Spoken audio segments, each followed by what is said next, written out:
Willkommen bei CubeTV und mein Name ist Steven. Heute möchte ich mit dir tiefer in den Cube gehen, denn es geschieht sehr viel. Um das zu verstehen, gehen wir weiter mit der Entschlüsselung. Du wirst feststellen, wenn du einige Videos von mir gesehen hast, dass es wohl genug Verbindungen gibt und warum ich mich entschieden habe, mich von einigen zu trennen, und mir ist es egal, was andere von mir denken.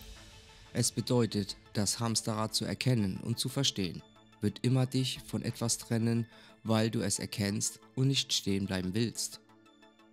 Hier ist ein Beispiel. Betrachten wir mal das Wort Dimensionswechsel. Alle Welt redet von Dimensionswechsel und keiner hinterfragt es. Es muss weder negativ noch positiv sein, denn Gleichgewicht ist entscheidend. Wo befinden wir uns aber? Und hier ist einiges zu hinterfragen. Es wird sehr viel Input und ich teile es auf, denn das ist nicht immer nachvollziehbar, was gesagt wird, und ich empfehle es, sich mehrmals anzuschauen. Die Funktion der Gematria werde ich auch noch veröffentlichen, es ist in Arbeit, in einem Video zusammenzufassen. Nun fangen wir an, was es nun mit dem Dimensionswechsel auf sich hat, denn bei einem Post ist mir etwas aufgefallen und daher wollte ich tiefer graben und siehe, was ich entdeckt habe. Da stellt sich die Frage, was hat das mit dem Hahn, Saturn, Truman Show, Black Cube, Greater Earth alias der Mond und Gallium zu tun? Geben wir Dimensionswechsel in den Gematria-Rechner ein, komme ich auf einen Wert von 68 im Chaldeen und da sah ich die Verbindung. Aber hier sind einige Beispiele, die auch auf diesen Wert enden. Tetrahydrocannabinol. Tetrahydrocannabinol, oft abgekürzt als THC, ist eine chemische Verbindung, die in der Cannabispflanze vorkommt. Es ist der psychoaktive Wirkstoff in Cannabis, der für die berauschende Wirkung verantwortlich ist, die viele mit dem Konsum von Marihuana oder Haschisch in Verbindung bringen. THC interagiert mit den Rezeptoren im Gehirn und im zentralen Nervensystem, was zu einer veränderten Wahrnehmung, verändertem Denken, verändertem Gedächtnis und Euphorie führen kann.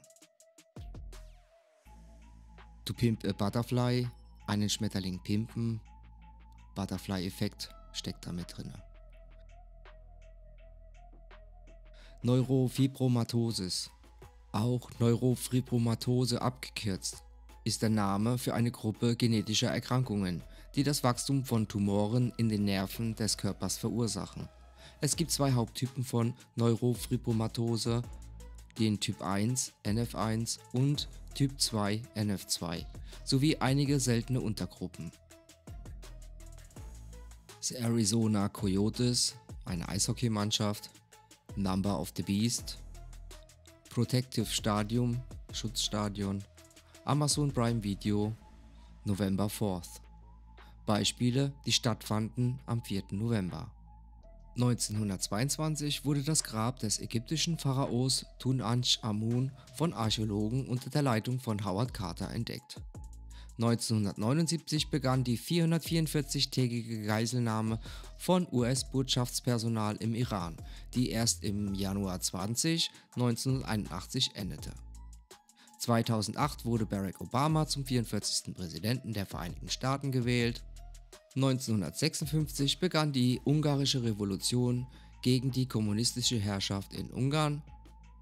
2015 brach ein Damm in Brasilien im Bundesstaat Minas Gerais, was zu einer verheerenden Schlammlawine führte und zahlreiche Menschenleben kostete. 1924 wurde das erste Fototelegraphiesystem in den USA von Kelvin S. Simpson und seinem Team in Betrieb genommen. Dies ermöglichte die Übertragung von Bildern über Telefonleitungen. Solomons Tempel, Georgia Guidestones, The Garden of Eden, Artificial Intelligence, Concentration Camp, 105, We Live in a Simulation, Mary Mother of Jesus, Butterfly Effect, Thomas Jefferson, 444, Prophet of God,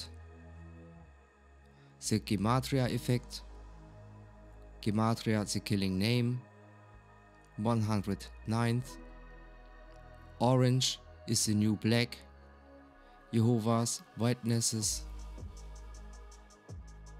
The Final Solution. The Wheel of Samsara.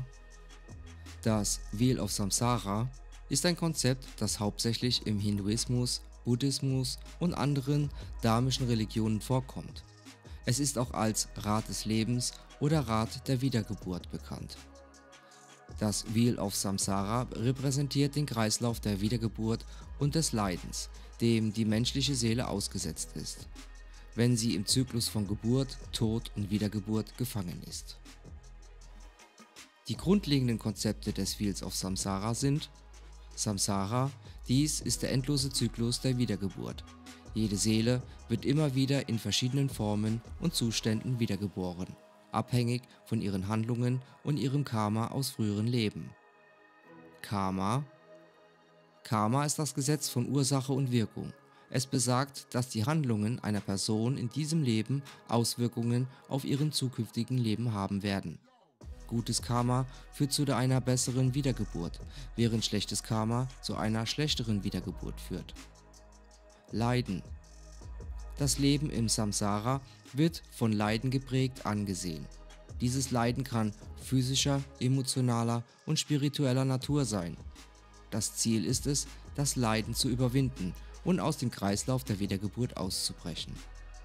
Moksha oder Nirvana. Dies sind die Konzepte der endgültigen Befreiung oder Erleuchtung. Das Ziel ist es, aus dem Samsara auszusteigen und in einen Zustand der ewigen Freiheit und des inneren Friedens einzutreten. Im Hinduismus wird dies oft als Moksha bezeichnet, während der Buddhismus den Begriff Nirvana verwendet. Das Wheel of Samsara wird oft in Form eines Bildes oder Symbols dargestellt, das einen Kreis mit verschiedenen Bereichen oder Ebenen zeigt, die die verschiedenen Lebenszustände und Reinkarnationen repräsentieren. Die Idee ist es, dass die Seele durch die spirituelle Praxis und die Erlangung von Wissen und Weisheit den Zyklus des Samsaras überwinden und schließlich die Befreiung erreichen kann. Dieses Konzept ist ein zentrales Element in den Lehren des Buddhismus und des Hinduismus und hat einen tiefen Einfluss auf die Lebensweise und Spiritualität vieler Menschen in diesen Traditionen. Und hier zu dem Q, was eigentlich ein Extra sein sollte, aber nur erstmal als Infokarte. Q ist gleich 17. 170 ist gleich 105 plus 65. An Erbium gebunden. Es ist das 68. Atom im Periodensystem. Erbium ist gleich 68 im englischen Original. Im Chaldeen ist es gleich 20.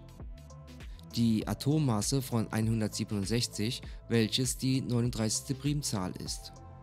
Das ist die Schwanen-Medizinkarte, die auf Grace bezieht.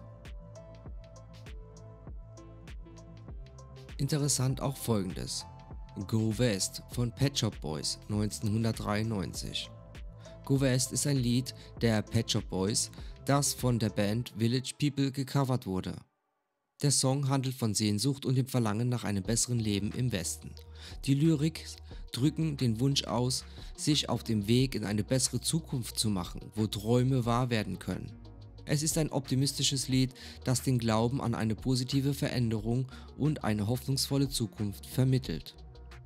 Richtung Westen, übersetzt Going West, ergibt 68 und fünfte von Pentacles bedeutet, Pentacles ist ein Begriff, der oft in Zusammenhang mit Tarotkarten verwendet wird. Im Tarot-Deck sind Pentacles auch Münzen oder Scheiben genannt, eine der 4 Hauptsuiten oder Gruppen von Karten. Jede der 4 Hauptsuiten repräsentiert verschiedene Lebensbereiche oder Themen. Die Pentacles-Suite ist oft mit materiellen Angelegenheiten, Finanzen, beruflichen Erfolg, Gesundheit und physischen Aspekten des Lebens verbunden. Die Karten der Suite können auf Fragen im Zusammenhang mit Geld, Arbeit, Gesundheit und materiellem Wohlstand hinweisen. Die Pentakelkarten in einem Tarot-Deck zeigen oft Bilder von Münzen, Scheiben oder anderen Symbolen, die mit materiellem Reichtum und physischer Realität in Verbindung stehen. Genaue Bedeutung jeder Pentakelkarte kann je nach Kontext und den umliegenden Karten variieren. Es ist eine Maschine, Leute. Ziemlich unmöglich, dass alles inszeniert wird. Und zu guter Letzt die Einstein-Rosen-Bridge, ergibt auch 68. Die Einstein-Rosen-Brücke, auch als Wurmloch bezeichnet, ist ein hypothetisches physikalisches Konzept in der Raumzeit, das in der allgemeinen Relativitätstheorie von Albert Einstein erstmals in 1930er Jahren vorgeschlagen wurde. Es handelt sich um eine spekulative Vorstellung von Verbindungen oder Tunneln in der Raumzeit, die es ermöglichen würden, zwischen verschiedenen Punkten des Universums oder sogar zwischen verschiedenen Universen zu reisen. Die Idee hinter einem Wurmloch ist, dass es eine Abkürzung oder eine Verbindung zwischen weit voneinander entfernten Orten im Raum gibt. Stellen Sie sich einen Tunnel vor, der durch die Raumzeit führt. Wenn ein solches Wurmloch existieren würde und stabil genug wäre, könnte man theoretisch von einem Ende des Wurmlochs zum anderen reisen und dabei immense Entfernungen im Raum in kürzester Zeit überwinden.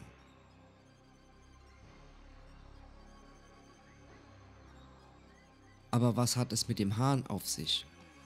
Das erkläre ich dir, und das mit Hilfe von 2 bedeutenden Menschen, die es entschlüsselt haben.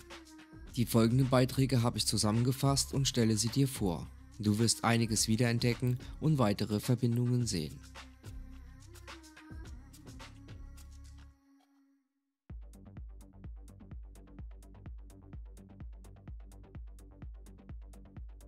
Le Coq bedeutet der Hahn auf Französisch und im englischen Original haben wir die 52, die dem Element Tellurium entsprechen, das die Erde repräsentiert. Prison Planet ist 52 in Chaldish oder Chaldin genannt.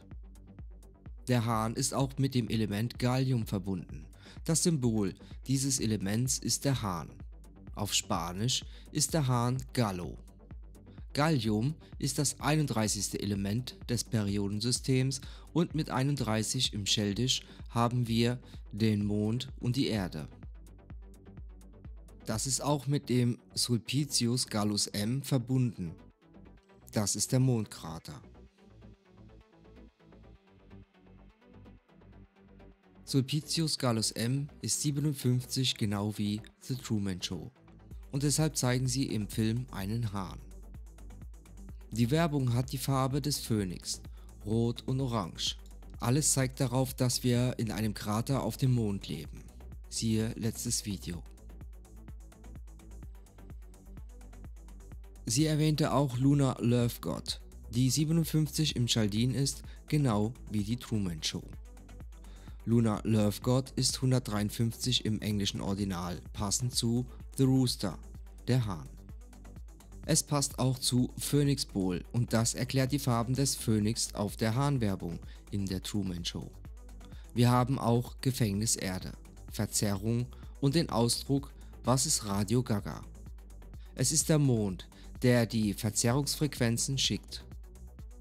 57 ist mit dem Element Lanthanum verbunden und das Symbol dieses Elements zeigt Feuer hinter einer Linse und es bedeutet brennt leicht, wenn es entzündet wird. Es dreht sich alles um den Phönix.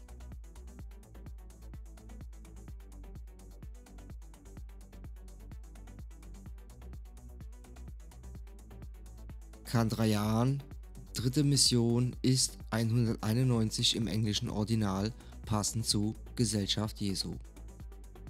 Man kann also offensichtlich schließen, dass sie diesen Schwindel organisiert haben, aber es geht tiefer als das.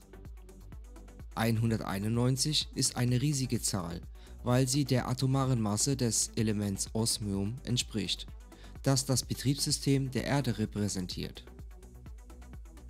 191 ist auch die Nummer von Sie leben, wir schlafen. Man könnte sich fragen, warum sie diese Mondlandung inszenieren.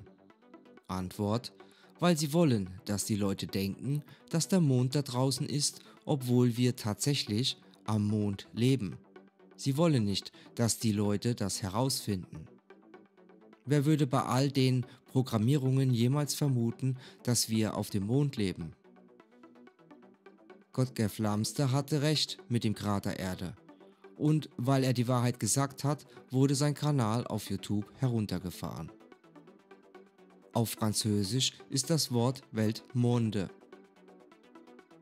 Das auf Niederländisch, also Monde, ist der Mond. Auf Deutsch heißt der Mond der Mond. Logisch. Kannst du sehen, dass das deutsche Wort für Mond das französische Wort für Welt ist? Sprache deutet darauf hin, dass der Mond die Welt ist. Der Mond ist 73 im englischen Ordinal und 73 ist die 21. Primzahl. Die 21. Tarotkarte ist die Weltkarte, Le Monde auf Französisch. Das zeigt genau das Gleiche, was die Sprache uns zeigt. Der Mond ist die Welt. Der Code war extrem gut konzipiert und komplex.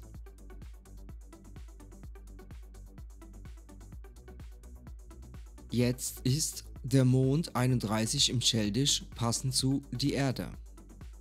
31 ist mit dem Element Gallium verbunden. Gallium ist 21 im Cheldisch und passt wieder zur World Tarot Karte, also zeigt Alchemie auf dasselbe. Deshalb haben wir in der Truman Show diese Szene mit einer Hahnwerbung. Diese verwendeten Farben sind Gelb und Orange, die mit dem Phönix verwandt sind.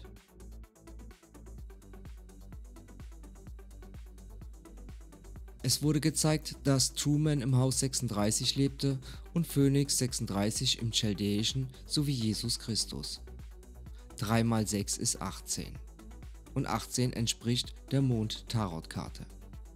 Dies ist ein klarer Hinweis darauf, dass Phönix und Jesus Christus mit dem Mond verbunden sind. Truman wird von Jim Carrey gespielt, dessen Initialen JC und JC 34 in Primes sind, passend zum Element Selenium, das den Mond repräsentiert, wie man auf seinem Symbol sehen kann, und Selen ist eine Mondgöttin. Durch das Tarot und die Alchemie haben wir also den Mond mit JC und Phönix verbunden. 36 ist auch an die 666, 3 Sechser gebunden. Jesus Christus ist 151 im englischen Ordinal und das ist die 36. Primzahl. Also, wir hatten Gallium mit dem Mond und die Erde und Ga ist 8 im englischen Ordinal. Die 8 repräsentiert das Unendlichkeitssymbol der Zeitschleife. Gaga ist 8 im Cheldisch und Lady Gaga repräsentiert den Mond, weil Gaga Looney Tunes bedeutet verrückt, verwirrt. Luna ist der Mond auf Spanisch. Lady Gaga ist 58 im englischen Ordinal und passt zu dem Wort Loop, repräsentiert durch die Unendlichkeit 8.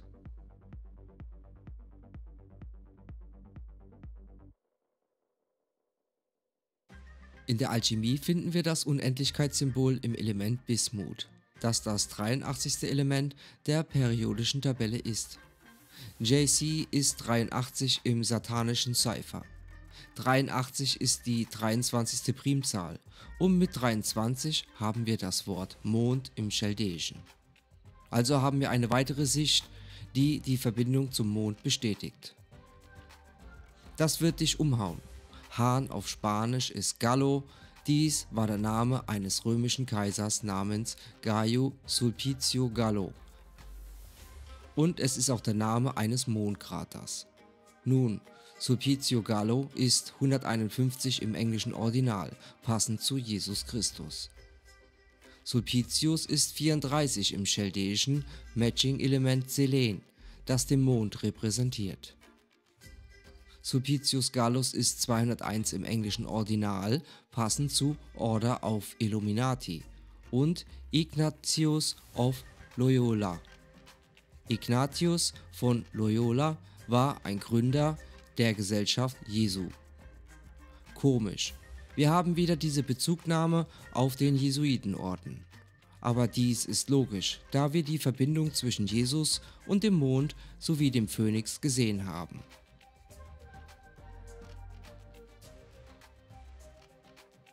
Sulpicius Gallus M. ist 57 im Chaldäischen, passend zur Truman Show, in der es darum geht, dass Truman unter einer Kuppel eingesperrt und vom Mond aus kontrolliert wird. Es passt auch zu Gesellschaft Jesu. Es ist sehr wahrscheinlich, dass erstens diese Figur sehr fiktiv ist und hat nie existiert, oder zweitens all diese historischen Charaktere existierten und waren nur Avatare eines Codes, des Codes der Maschine. Sulpicio Gallo hatte irgendwie etwas mit dieser entdeckten Maschine zu tun und sie hat die Form eines X. Sie nennen es Planetarium oder Antikythera. Könnte das die X-Machina sein? Jetzt zurück zu Ignatius von Loyola. Das ist ein weiterer Code. Den gab es wohl auch nicht. Ignis bedeutet Feuer. Entzünden bedeutet etwas anzünden, Feuer zu fangen, in Flammen aufzugehen, auszubrechen.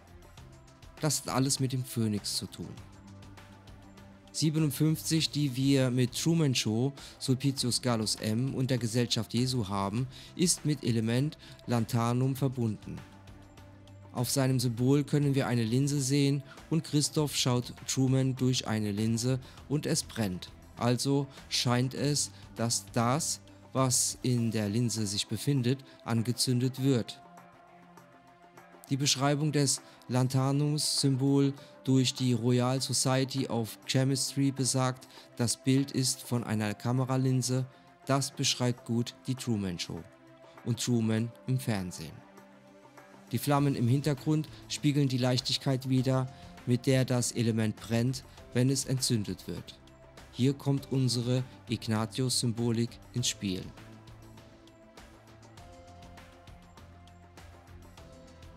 Jetzt, wo wir die Bedeutung von Loyola gesehen haben, lasst uns den Ursprung des Namens Loyola überprüfen. Der Name Loyola ist vor allem ein geschlechtsneutraler Name baskischer Ursprungs, der from the muddy place bedeutet.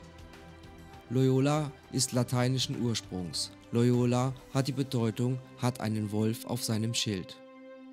Das ist sehr interessant, wenn man sich das Wappen der Familie Loyola anschaut und man sieht zwei Wölfe wie auf der Mond-Tarotkarte.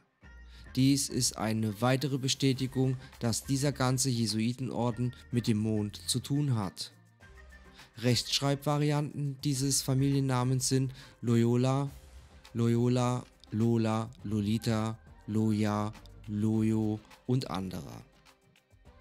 Lola und Lolita sind verwandt mit Mona Lisa und der Jungfrau Maria, mit dem Da Vinci Code, dem Code zum Erober. Das Wappen der Familie Loyola repräsentiert zwei Wölfe auf jeder Seite eines Kessels. Heißt das, dass unser Krater ein Kessel ist? Die Farben sind gelb oder gold und rot oder scharlach, genau wie der Phönix. Es gibt Schulen und Universitäten, die den Namen Loyola tragen und die Logos und Werbung verwenden die gleichen Farben wie das Haus Gryffindor in Harry Potter. Dieses Haus ist mit dem Orden des Phönix verwandt.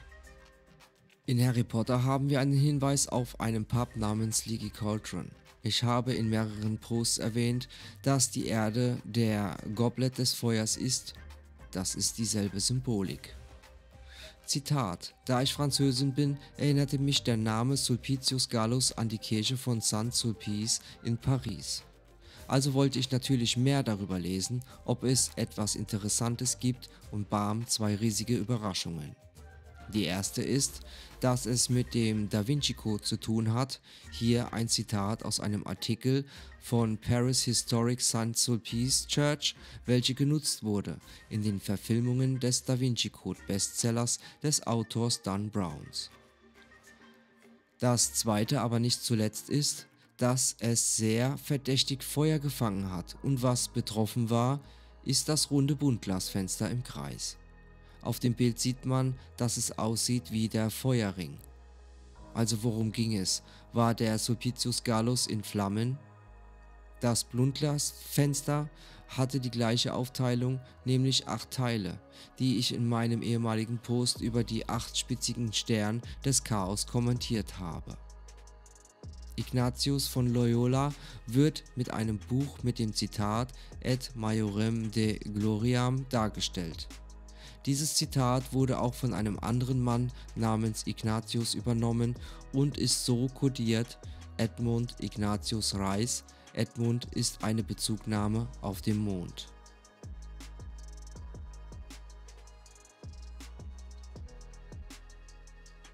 Sein Name entspricht 196 im englischen Original.